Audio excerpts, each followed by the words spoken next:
J.D. Vance, Matt Gaetz, me.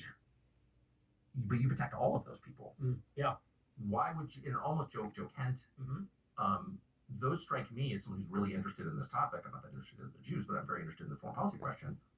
Those seem like the most sincere people. Those seem like the only hope of the country to get away from this destructive, really self-destructive cycle.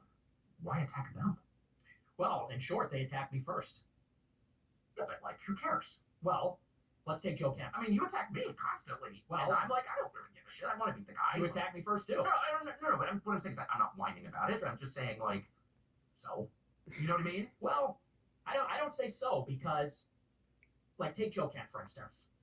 I supported Joe Kent, and I talked to Joe Kent. I got introduced to him by Matt Brainerd. Matt Brainerd went to my conference in 2021. He bought a table. He's campaign manager? He was. Okay. Or he was a consultant, but he was on the campaign, yeah. And so I met Matt Brainerd. He liked me a lot. He loved my conference in February 21, which he bought a table at for his organization, Look at America. And in 2021, we, and by we, I mean my nonprofit and myself and my team, we wanted to support America First candidates in the midterms. Like you said, authentic opponents. Me too. Yeah. That's how I found Joe Kent. Yes. And so I met a lot of the people in that sort of scene, like Ryan Gradusky, I know is very supportive of Joe Kent, and other people that are more private I don't want to name, but they put me on, not just to Joe Kent, but Patrick Witt in Georgia, Gibbs in Michigan, a lot of different people. And Joe Kent was one of them. And I had a phone call with Joe Kent. And I told him, I have my assistant on the phone too, who's Jewish, by the way, just because I want you to know I'm cool like that. You know, I don't judge. But so I'm on the phone with Joe, and I said, look, we support you, and we want to do everything we can to help you. We want to have my followers knock on doors for you. We want to boost your social media. Anything that you need, we want to help you. I said, and we don't even want to be publicly associated. I said, because we know that that might hurt you. I said, the only thing that we ask in return is you can't disavow me if the media asks. And you can say whatever you need to say, but you can't disavow.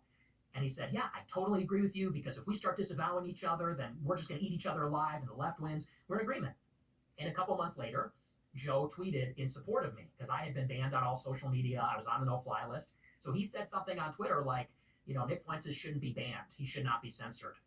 A month after that, I put out on Twitter, I said, Joe Kent is one of the most impressive America First candidates that's running in 22. Well, fast forward a whole year later, I do my annual conference, AFPAC, in February 22. Marjorie Taylor Greene attends. It's we had 1,200 people, and it got a lot of media attention. And I'm driving home, because I'm on the no-fly list at this time. I'm driving home from Florida. Actually, by no-fly list, you mean not extra scrutiny, but like not allowed to fly in airplanes in the United States? Not allowed to fly, yes. Well, how old were you? I was 23. Did you have any felony convictions? No. Okay. How can, I'm not,